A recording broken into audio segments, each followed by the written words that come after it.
오늘 태어났죠. 그래서 지금 온도는 37.6도, 습도가 조금 더 올라가야 되는데 아무튼 이렇게 물그릇으로 맞춰놨어요. 물을 먹게 되면 습도가 뭐 관계는 크게 없는데 첫날 이제 물을 잘 안 먹을 때는 물그릇으로 습도를 맞추시고요. 그리고 병아리들을 넣어주시는 게 좋겠죠. 이렇게 해서 이제 맞춰놨죠.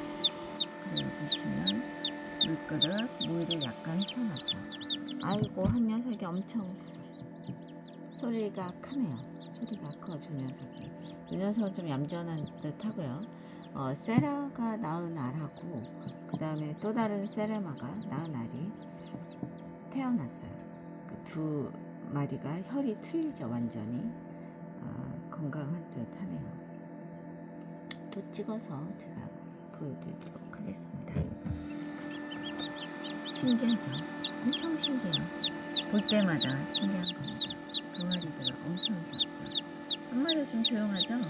조용한 녀석이 암컷일 가능성이 높고 그 소리가 큰 녀석은 수컷일 가능성이 상당히 높죠. 근데 다 맞는 건 아니죠. 감사합니다.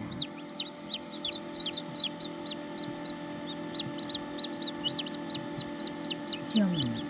귀엽죠? 보는 저도 귀여운데 시청하시는 분들도 상당히 신기하게 느껴지시겠죠. 털이 아직 다 안 말렸는데 먹어요. 그렇죠? 보이시죠? 아이고, 건강이라. 지금 집에서 낳은 알은 불발률이 거의 없어요. 엄청 건강하더라고요. 근데 단지 이제 거꾸로 파각하는 경우, 제가 이제 못 보고 밤에 잤을 때 거꾸로 파각해서 못 나온 경우가 있었어요. 한 마리. 근데 그 외에는 아주 건강하답니다. 그러니까 바닥을 파각하게 되면 못 나오는 경우가 있더라고요. 보니까 그걸 제가 늦게 발견했으면 못 나올 수가 있죠. 이 녀석이 엄청 크게 오네요. 암탉이 아닐까요? 제 생각은 그런데 이 녀석이 조용하고.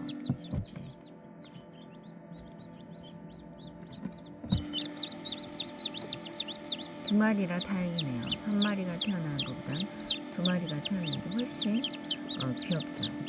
한 마리도 뭐 귀엽긴 한데. 그리고 알은 다시 정비해서 이렇게 놨습니다. 보시면 이렇게 다시 집에서 낳은 알과 인천 관상각에서 갖고 온 알 5이랑 같이 이렇게 물그릇으로 습도와 온도를 맞춰서 습도를 맞춰서 다시 정비해놨죠. 보통 이제 3월 14일 날, 3월 15일 날 이렇게 넣어놨거든요. 그러니까 조만간 또 태어날 듯 합니다. 아이고, 귀여라.